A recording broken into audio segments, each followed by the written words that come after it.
tracks this week kick fucking ass. Don't take my word for it. It's just this way at the Dim Carnival.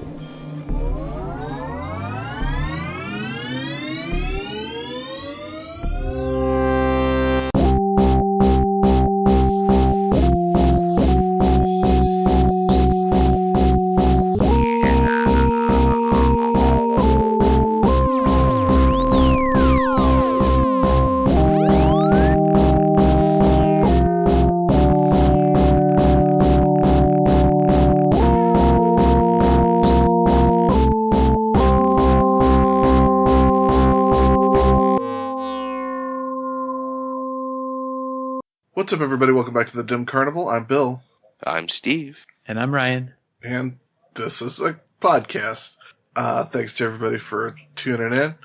Don't forget to like, rate, and subscribe. And we'll talk to you next week. This week we're talking about the Jeckel brothers still. And we're talking about tracks 13, 14, and 15. The Shaggy Show featuring Snoop Dogg, Matt Professor, and Assassins featuring the Jerky Boys in a way. So let's go ahead and dive right in, guys. The Shaggy Show featuring Snoop Dogg. If you haven't listened to it, go ahead and take a listen right now. Guys, this is obviously the biggest get on the album. They were making a big splash with their Island Records debut, and they got none other than Snoop Dogg, who at this point was already a pop culture household name. He's still an icon. Very popular.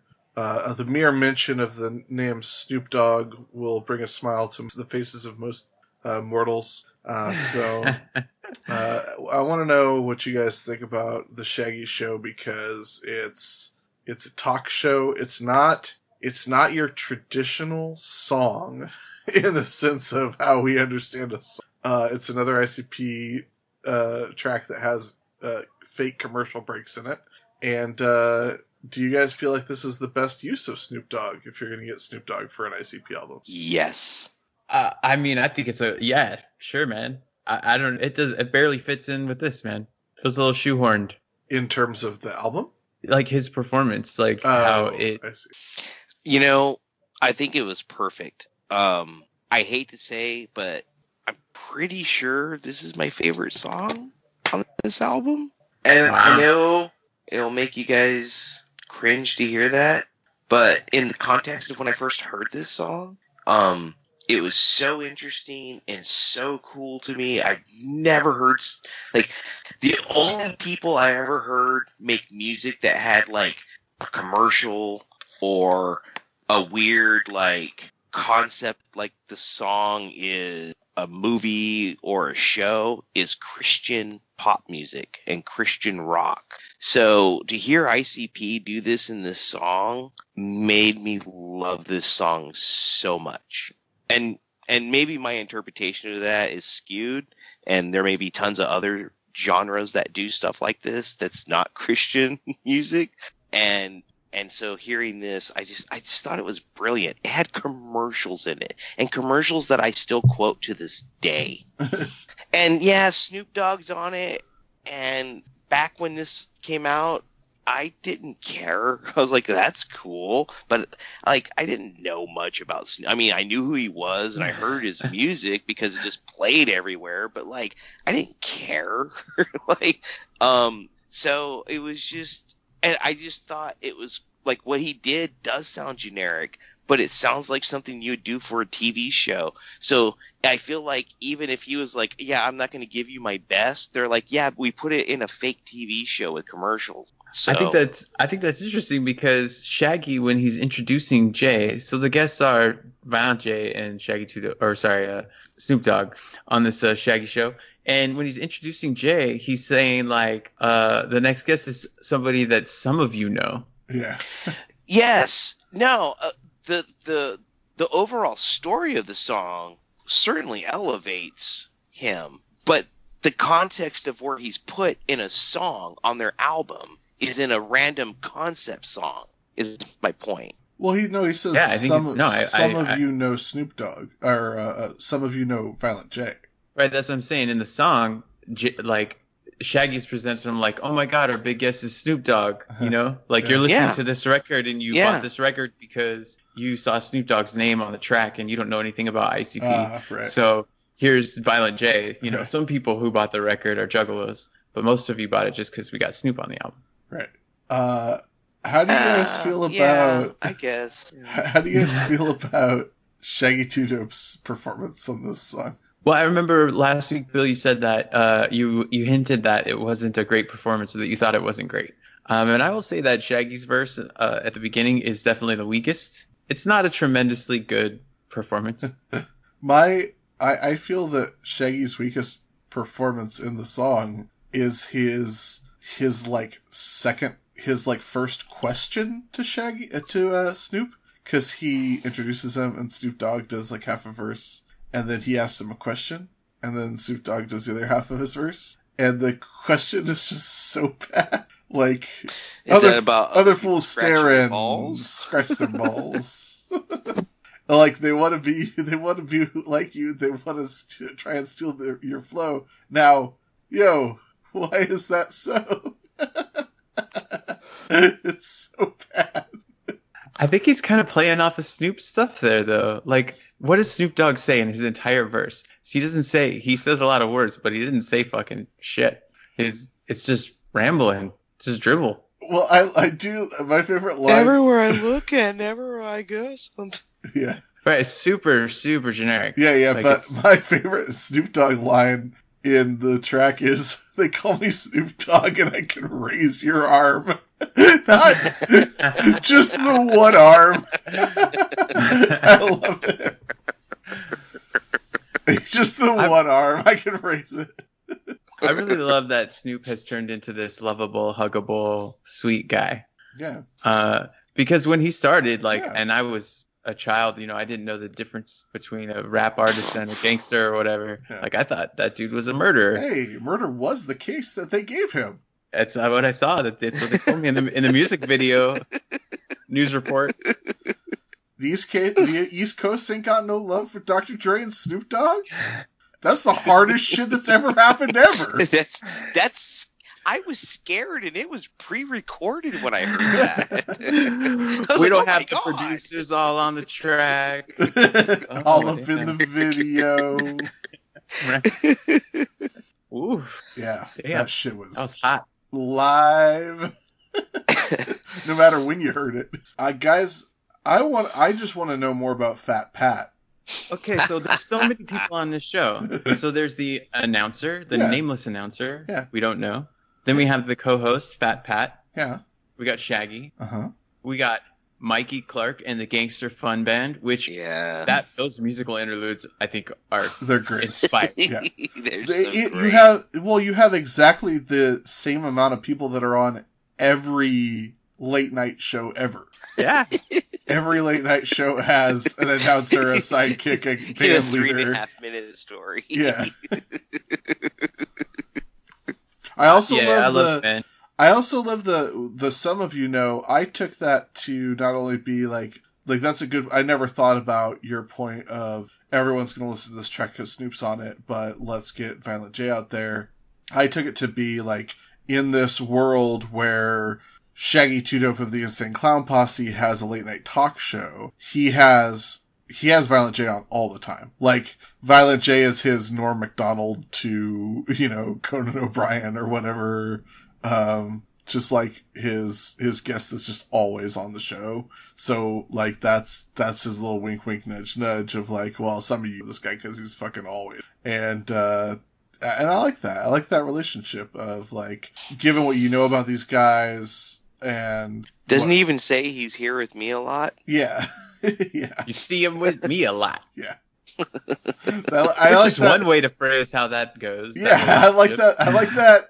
I really like to imagine that as how Shaggy sees like, oh, you guys know Violent J? Yeah, well, I mean, you might know him. You see him with me a lot. Like, that's how people would know Violent J. Like, oh, isn't that the guy who's with Shaggy 2 Dope a lot? That's funny. I think that's it. I like that you brought that up or you made that point because I feel like in the next song we'll talk about what Violent J's perspective is on what their relationship is. Yeah. Yes. Straight but, up. Yeah. But so Mikey Clark, that has to be Mikey Clark's real voice, right? Because he calls out to him. He's like, how's it going, Mike? And he's like, just great, Shags. Yeah. He's got a tremendous. I hope so. Yeah, you got to assume that's him. Why wouldn't it be? What a great voice. And Legs Diamond in the role of Mikey Clark. Yeah, I liked it. Yeah, I just want to know more about Fat Pat is all. I want to see a return to the world of the Dark Carnival. I like that FrakenJay.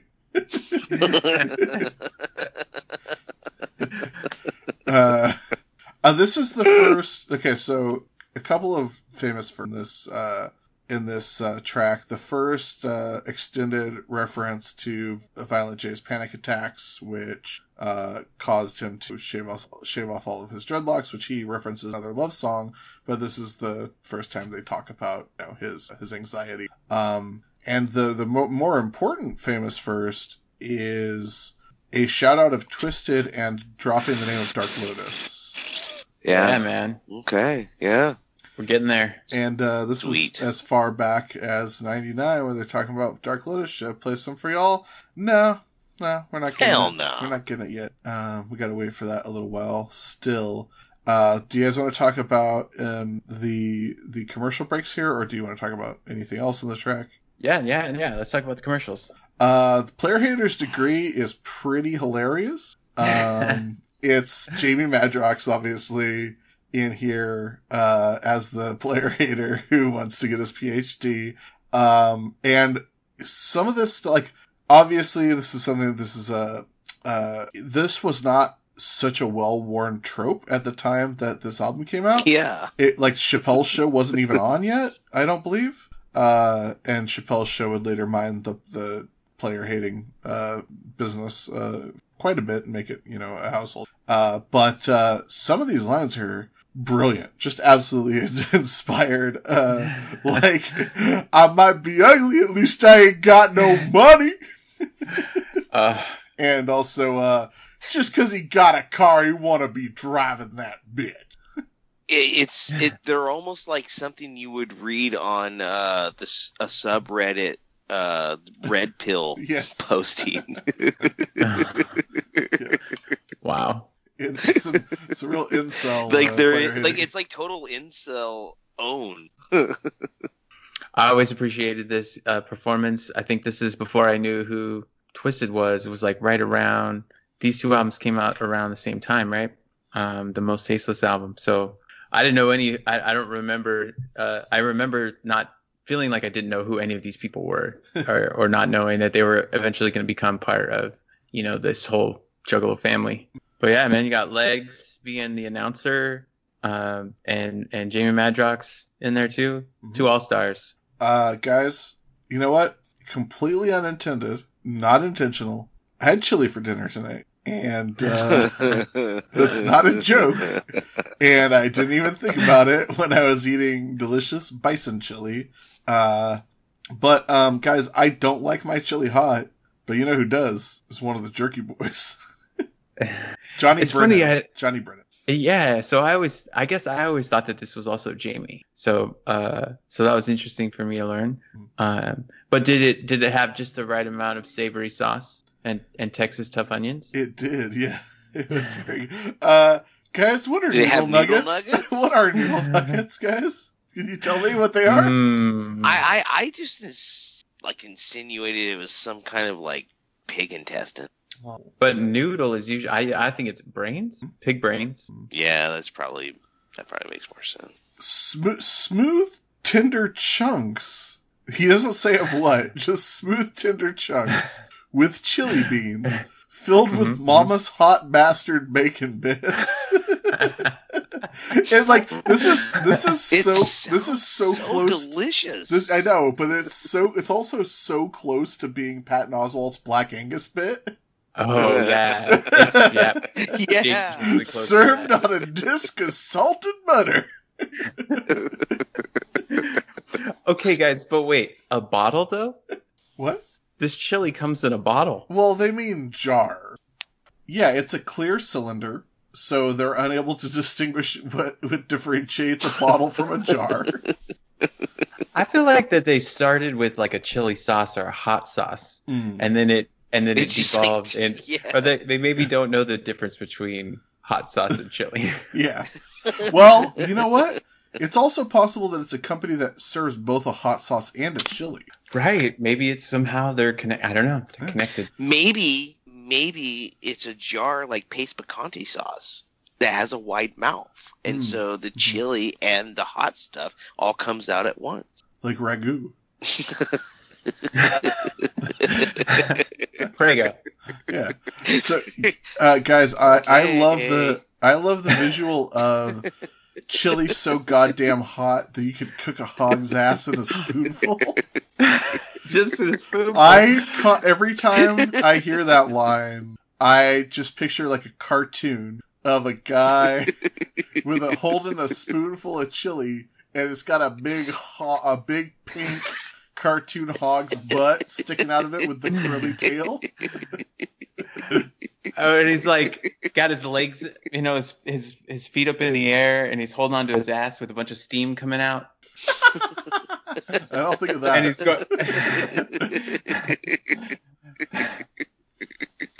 I can't believe, so at this point with hot sauce culture being what it is, there's no way there's not a goddamn hot sauce somewhere. Oh yeah, every kind of iteration of that probably. Ask for it by name. And then there's one more commercial, right? Or is that it? There's only 2 commercials? Yeah, just as 2. That's enough. My face hurts from laughing.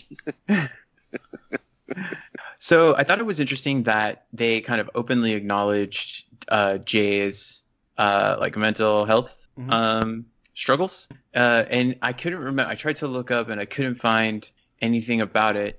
But I remember when I saw them in concert and I got on stage and I put my arm around Violent J.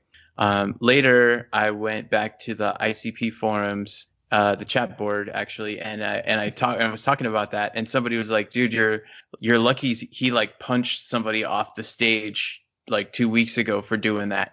And I think he had a couple of other incidents where he had panic attacks or was aggressive towards other people or whatever, had some kind of erratic behavior. And so that was kind of interesting. I thought it was sort of progressive that they would just kind of openly talk about it, especially approach it in a way that they do, where Shaggy's just like, well, I understand you have these things. Tell us more about it. What's your experience like? Mm-hmm. Rather than making fun of him for it or whatever. They approach it in a kind of heartfelt, honest way, for even in a jokey song. You know? Yeah. And he's open about it while making it entertaining and funny. And it's also pretty, in 1999, you think that people are bad about being open with mental health now. In 1999, people weren't like that at all. It was either, if people were open with their... I don't even think people said mental health in 1999. Yeah, they definitely didn't. But if people were dealing with... If there were musicians that were dealing with depression, they either did it in the wounded artist way. I remember before Kurt Cobain died, he talked about, having chronic stomach pains and anxiety and depression and stuff, but he didn't really talk about it in a way of I have a problem and I'm trying to get help for it and it's okay if you also have these problems. It was more this is where I get my art from, and this is what, I'm filled with sadness, and people were able to, listen to his music and, feel something because of the music that maybe they hadn't felt before, and people were close in that way, but it wasn't, in my memory, it was never a, hey, if you're feeling something, talk to somebody, or, we're here for you as this artist or whatever. There were... Tool and A Perfect Circle and Marilyn Manson, where it's we're all sad, let's be sad together, sort of. Yeah. But it wasn't. Yes. But it was never a it was solidarity, and it was important, and it was a good place for people to go and be with each other and help lift each other up by a sense of camaraderie and feeling the same way as other people, but the dialogue wasn't as, and it wasn't like, here's explicitly what we're going through, and if you feel that way too, you can talk to it. Yeah.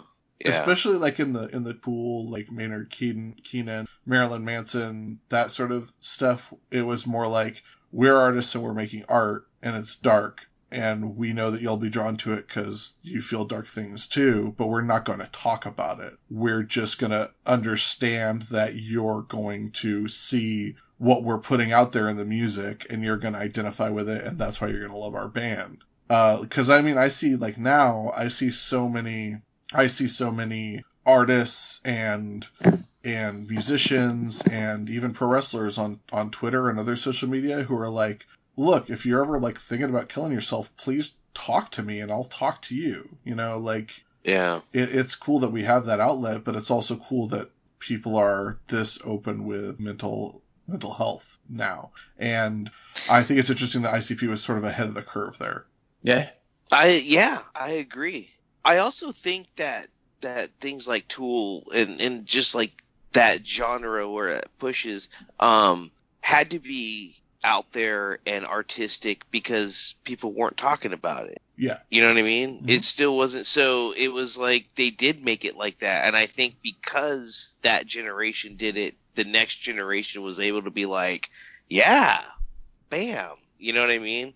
I'm not saying they directly had influence in that, but it was just that was the progression. Yeah. So they were still making that making dark art to express internal torture and pain, and then it's very relatable. Even if you hadn't experienced it, it's still very relatable because you can experience it also with other feelings of things in life. Yeah. So it makes it universal that way too.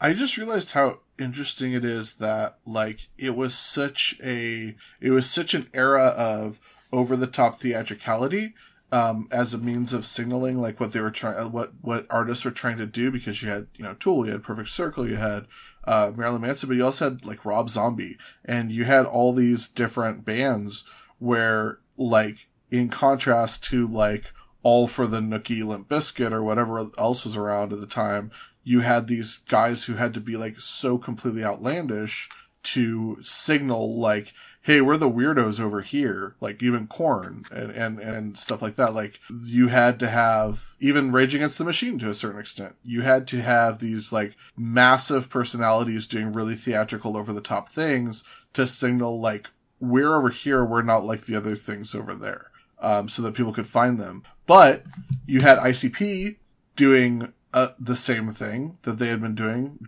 being way over the top, more theatrical than anyone else, but at the same time being explicit about their feelings and about what they're going through and their perception of their reality, and never putting a veneer over it. Yeah.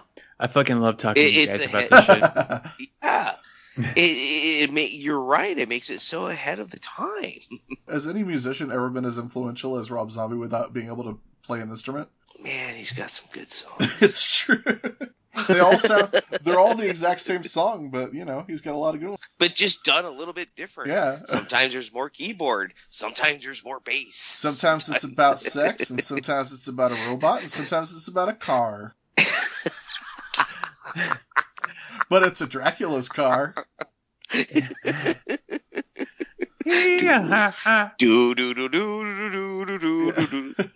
Dracula, got a new car? Yes. Yeah. What do you call it? My Dracula! I burn through the ditches and slam in the back of it. Ah, blah.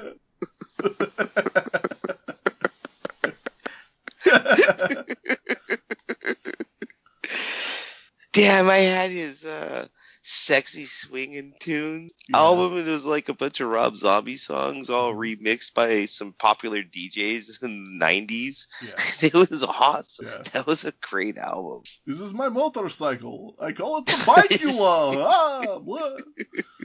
Sorry, Ryan, what were you saying? God, his movies are so awful. They make me feel awful when I see them. They're not good. Oh, they're just, God, like Devil's Rejects. Oh, I felt like I sinned when I watched that movie. Well, so, there's like- not too many things that made me feel like I sinned in my Yeah. life. Like, not even like cornholing a chick. Like, but watching that movie, Wow. that movie.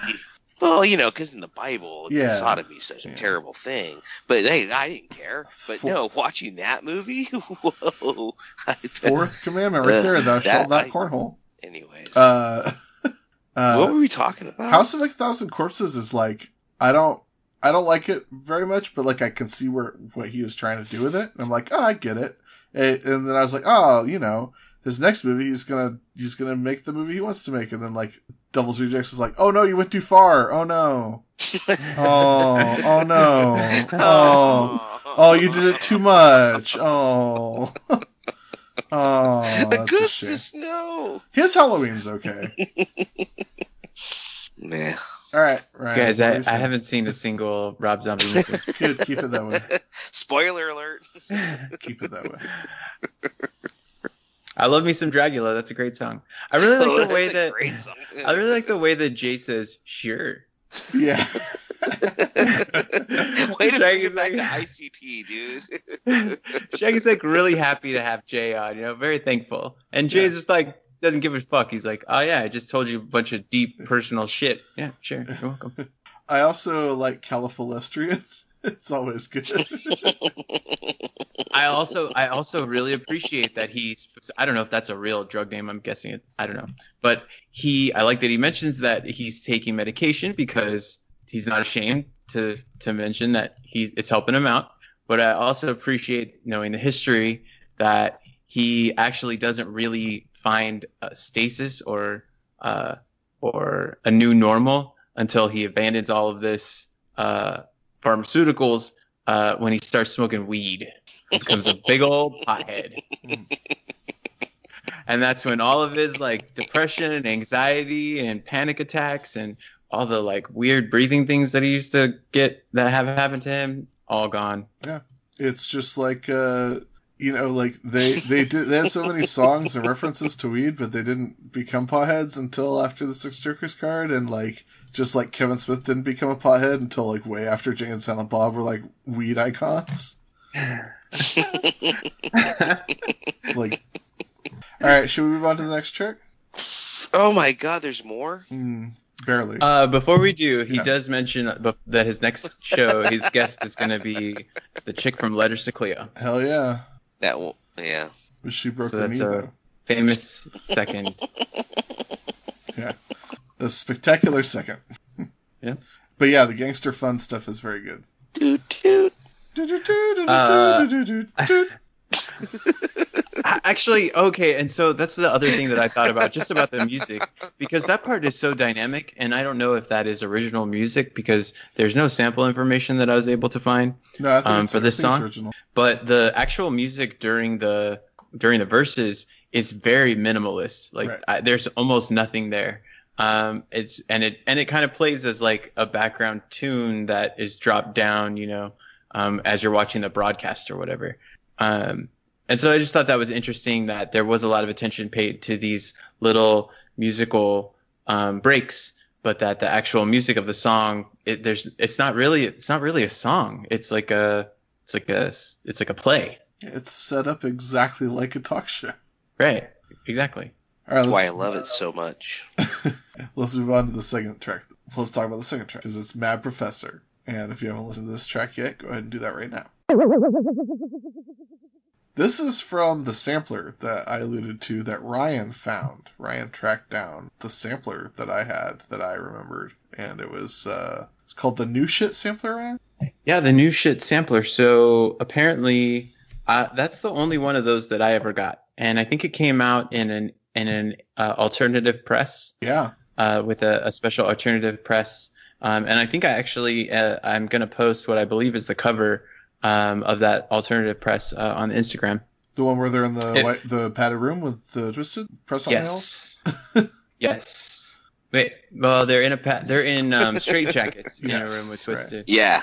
Yeah. Well, in the liner notes in the booklet, they have the press on nails that Eminem will later mock. Right.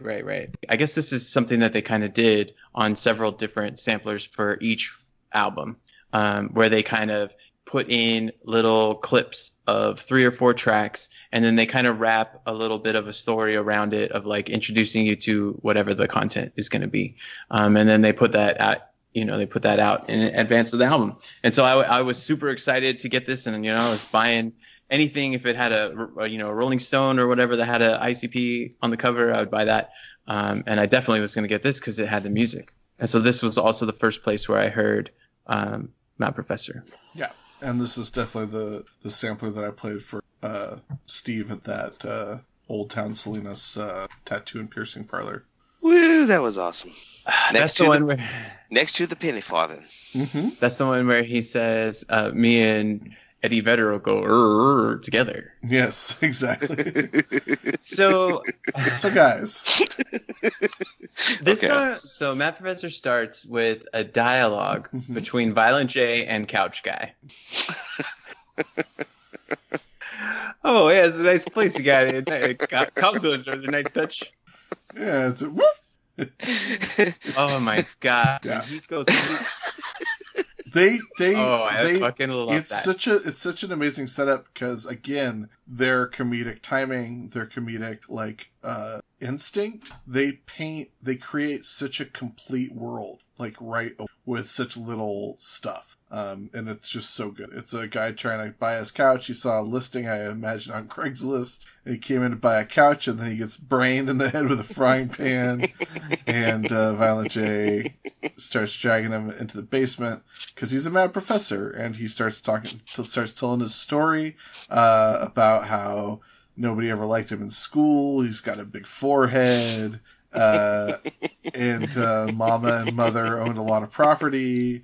And they had a science lab in the basement, and he started experimenting on animals. And then he realizes that he wants to make a zombie. He needs a homie. And he made a mouse with a chicken head, and he made a frog with a turkey neck, and it was the shit.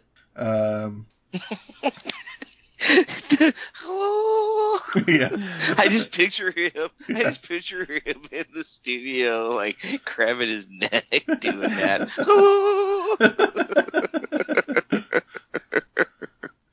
100%. It's so much. 100%. And this is obviously this is a Mad Professor song. It's called Mad Professor. He's a twisted weirdo, a maniac who is experimenting and trying to play God and doing these weird things. Obviously it's a Frankenstein story, but also a little bit of bringing to mind the triad of serial killers. So you're aware of the triangle of common traits that you need to watch out for in serial killers, right?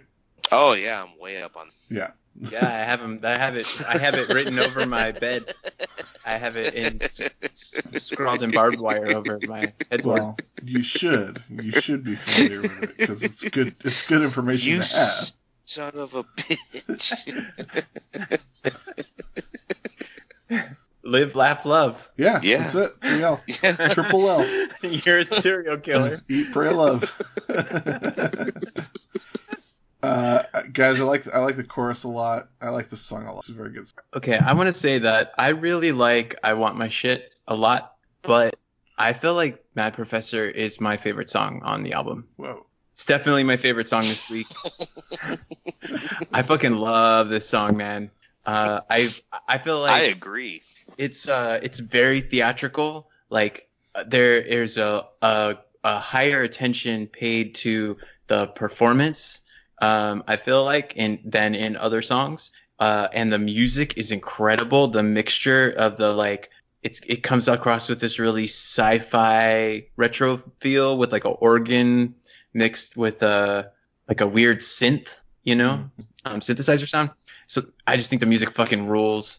This song does a really good job of helping me paint the picture of seeing it as a movie playing out in my head better than a lot of songs do. And I love the way that it builds, the way that he crafts a story of telling a little bit about his life, then his different experiences or different efforts to try to accomplish this task, what he's doing it for. I just really like the way the story unfolds. I love the breaks with every time a new person comes over that he's going to kill. He's tricked different people under different circumstances to come over to his place to kill them, to harvest body parts, to help create his friend, his zombie friend. And they just get, and those little vignettes get better and better, I feel like, each time, so that the song just culminates in a really exciting, fun, feeling or whatever. Yeah, it certainly has like a release and an epoch at the end of it, Well, and then a couple things I wanted to respond to what Bill said. He says that this is where his free time, his time was spent. And I always read that line as saying that he mistakenly implied that he was down there by choice. But the truth was that he was locked in the basement or whatever, locked in a cellar, and wasn't able to leave and didn't have any other social interaction. So he had to start constructing friends. I never read it that way. I always read it as he's trying to downplay how much time he spends there, and he's like, I spent my free time. Well, no, okay, I spent all my time there. Like, I took it as like he's starting off telling his story and saying like, oh yeah, my people used to pick on me, and I'd spend some time in my occasional time. Okay, I stayed there all the time, and I made a mouse with a chicken head. I get, all right, man, you won me over. But I can see that. I can see that as well. Like I can definitely see that reading for sure. Because he says, I hear the other children playing outside, and that could be like, I can't get out of here, but it also, he yells at them to like keep it down because he's busy, so he's obviously not bothered by the fact he's an adult when he right. Well, no, because he says I hear the other children playing outside, but he says he killed 80 people, so he's obviously going not just in the, he's not like, he doesn't like tie a hot dog to a piece of string and throw it out the window and like lure 80 people into his basement. Maybe he's having a psychotic episode, Bill, where he's clearly an adult. Like, he's an adult at the beginning of the song. He's an adult when he's telling you that of the things that he made. Mm-hmm. So he's talking about his childhood, but he's an adult, I think, through the entire song. So when he says other children, I think it's either he's just saying that there's kids outside and he's yelling at them, or it's us, or he's imagining the other kids that were outside when he was trapped inside. Guys, if you were building a Pygmalion, if you were building a reanimated man, would you take the care to sew the nutsack on? Of course. I mean, if you want it to be complete. I also like that he clearly, every discrete part of the thing is from a different person. Like, he can't just like be like, I'll take the body and then the head and then the brain. Like, he's like one toe, two toe, like, and then the dick, and then elbow. The dick and the nutsack are separate. I love that he intentionally, because I think it's something that they do. It's something that I'm going to talk about in the next track, where I think that they don't always take themselves so seriously, mm-hmm. or whatever. That it's a song about murdering people, but I was thinking too about, in the second person that he kills in the song is a woman, and we have talked. We spent a lot of time on this podcast talking about how we feel about the way that they sing, rap about women, and I feel like that there's something different in this portrayal that. She was targeted because of her toes, and so I think it's interesting that Jay wants some particular set of toes for Shaggy, right? I don't know. I imagine I picture her with some very nicely painted, manicured toes, and so he's going to get some really nice looking ones for his buddy. Yeah, and so now it's canon that Shaggy has ladies' toes, but women's toes. It's also Jamie Madrox's debut of his woman character, so how nice these toes are is up for debate, I guess. I don't know, man. Outstanding performance, though. Oh my God, you live here? So it's dirty. So, do you guys like the Bone Thugs and Harmony shout out? Yes, I also made a note of that. Does Steve know what we're talking about? Steve? Oh, yeah, of course. Sure. Famous first. I believe this is the first time in an ICP song where Violent J creates Shaggy. It's not the last time, but I'm pretty sure it's the first time. So what creeps me out about this is that it's basically true. Like it's a nearly accurate, according to, well, I guess we don't know Shaggy's side, right? According to Jay's autobiography, this is what their relationship was. This is how, like, they weren't that close. It was Joey's older brother that Jay was friends with.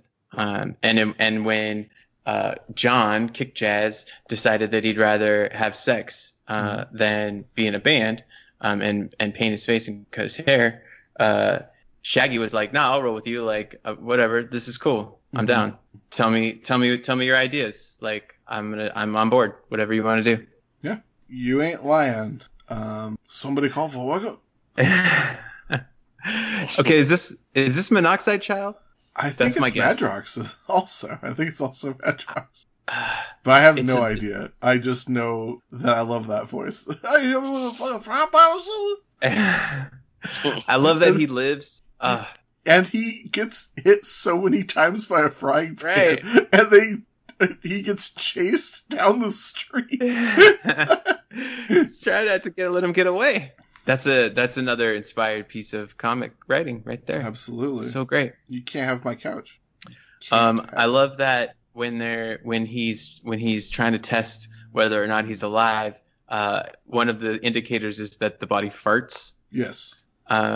He mentions giving him some soda, some Faygo, Rock and Ride specifically, to help as he's coming alive or whatever.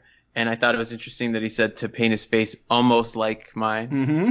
Yeah, I've always liked that because it is almost like his. Right. It's like they go together. But then the final line is, he says, "Is he alive? You make the call." Right. What? You want me to just decide? I think he's saying you, Shaggy, make the call. Oh, okay. Call, Shaggy? What up, y'all? Best 10 out of 10 performance, Shaggy. You did a great job. He had to do 40 takes. No. I'm alive. Also, he will sew on a nutsack, but he will clean poop out of it. Right, that's a bridge too far. Yeah. I mean, I can see why you'd have your limits at poop. I mean, everybody. Well, everybody's got a nutsack.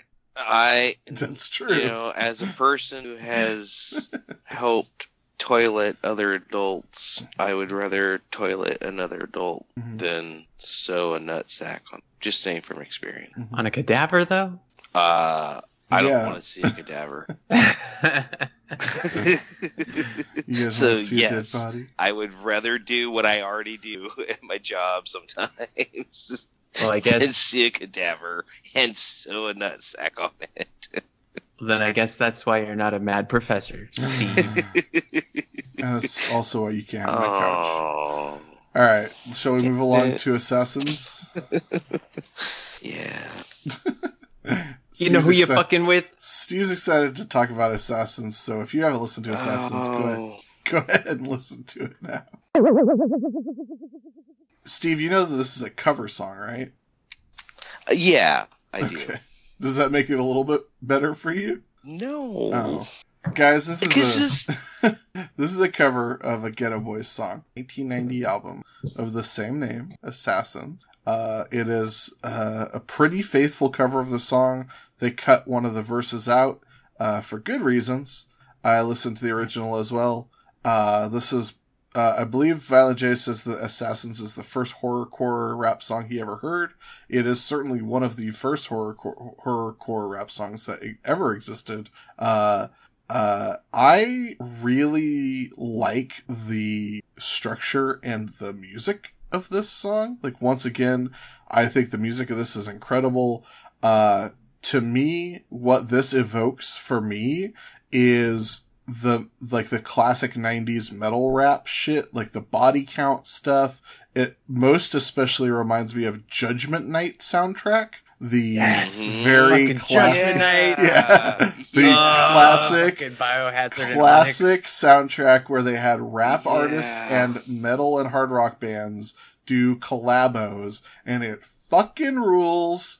So yeah, that's what it evokes to me, like every time I listen. And I love the samples, I love the dun, and I love the really heavy guitars with the wicked clown, because in the original it's them going ghetto boys, yeah, that's it. Fuck yeah, man. Chorus fucking shreds on this song. Yeah.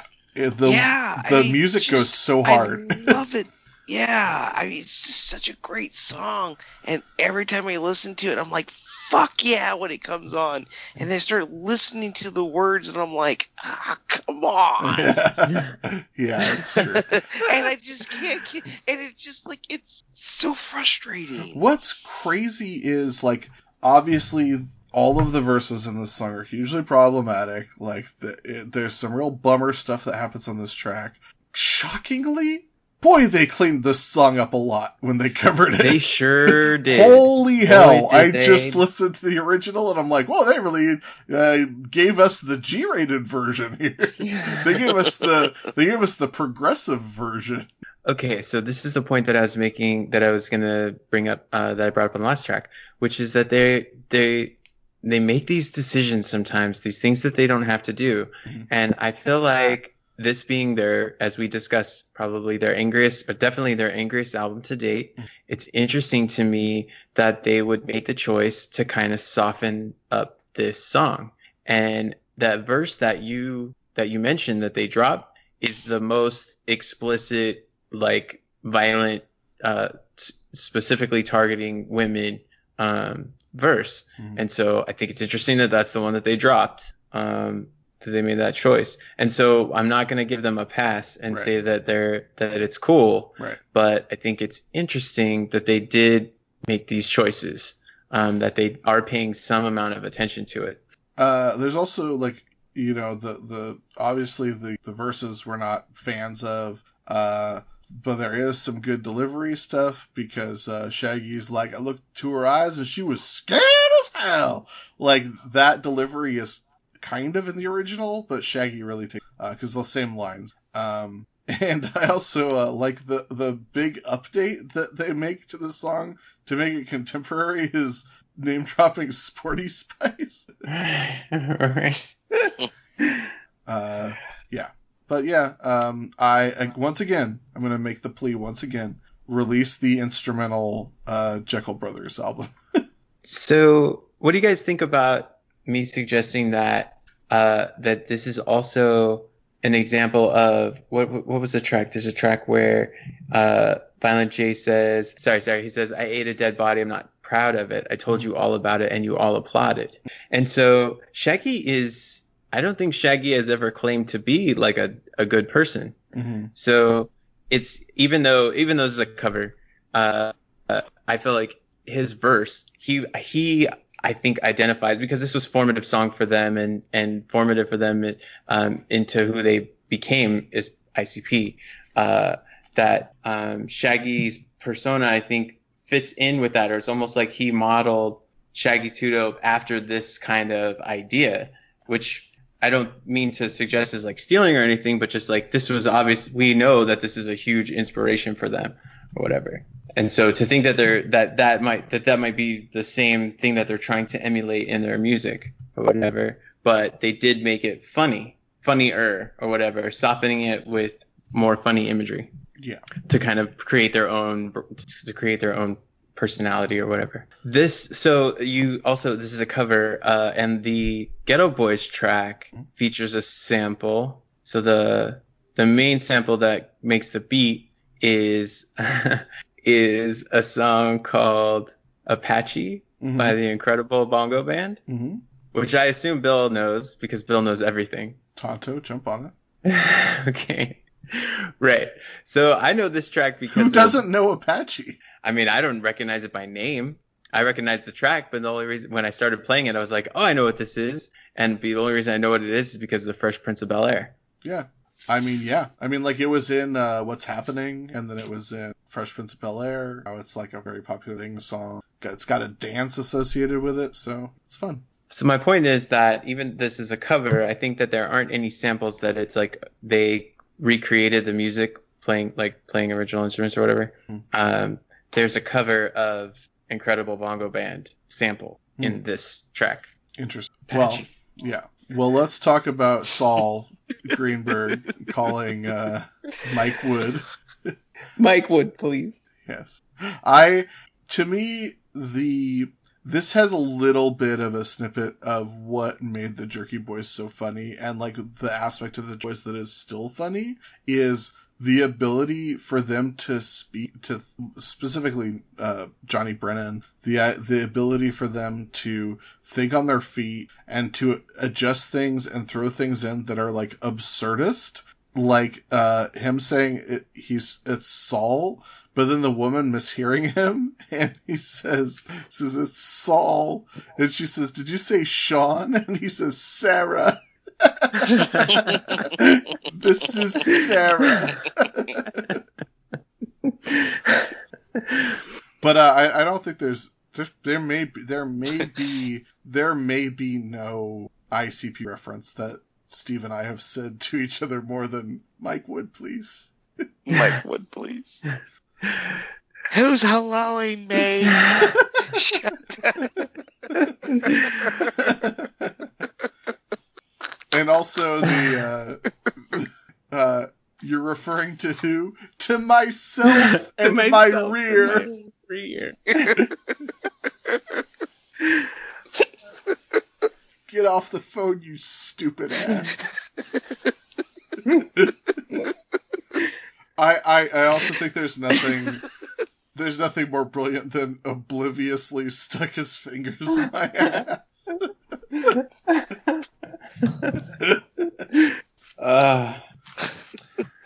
There's a show on Netflix called Canada's Worst Handyman, and I think we started there's like season 7 and 8 or whatever. The first season that's available, which on Netflix, features a character who misuses the word obliviously throughout the entire season, and he uses it incorrectly in different contexts. So it's pretty incredible. It's just a word, an adverb that he knows. That's terrific. It's a story of my life. I thought this skit was great. Yeah, it's still very good. It's easily the best Jerky Boys thing on the album. Very good. And I'm glad that this character lives on Family Guy, even if I don't watch Family Guy anymore. So yeah, it sounded like a pencil. It ends.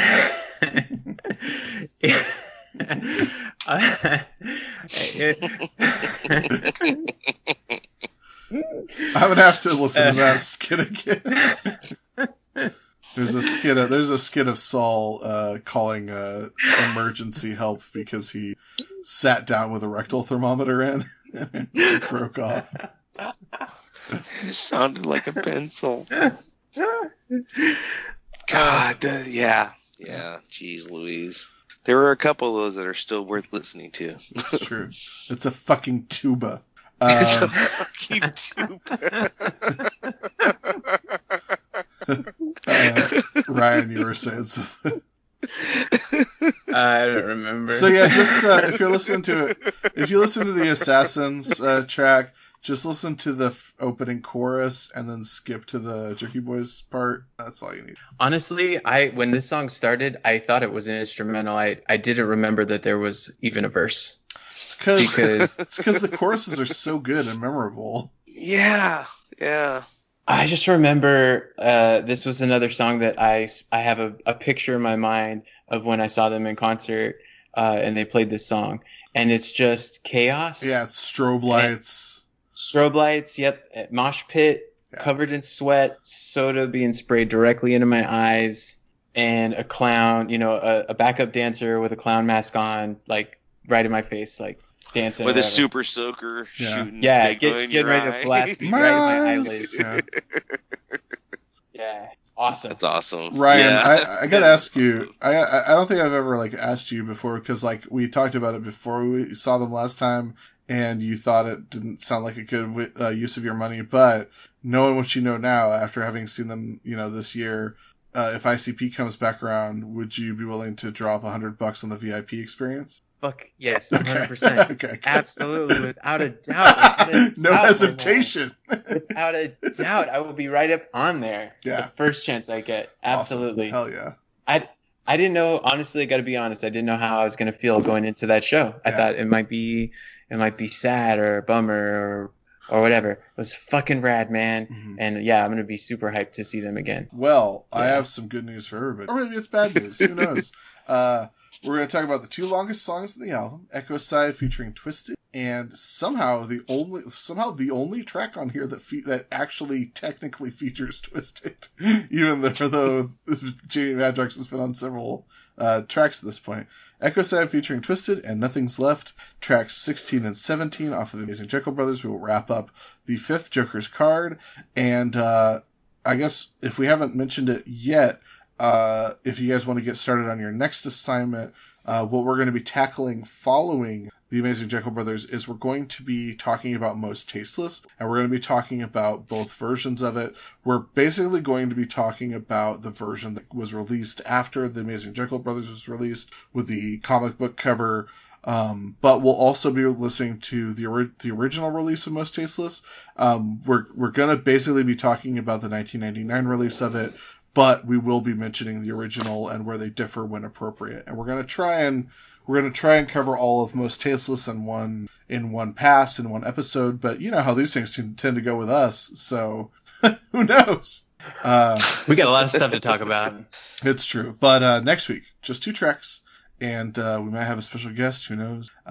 But until then, you can continue to follow us on Dim Carnival at Instagram, Twitter, and you can email us at dimcarnival@gmail.com. And thanks to everybody who listens, and we have a blast doing it, so we hope you have a good time listening.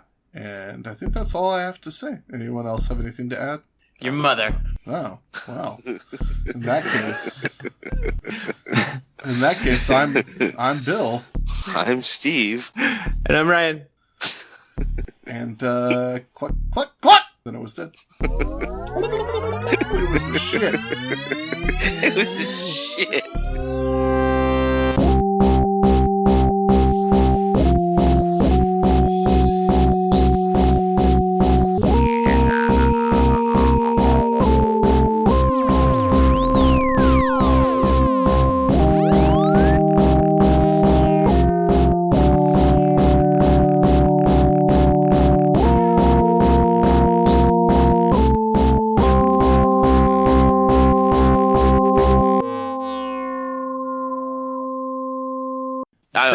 I want you to cut all that out. Yeah, absolutely. No fucking way I'm keeping any of that in.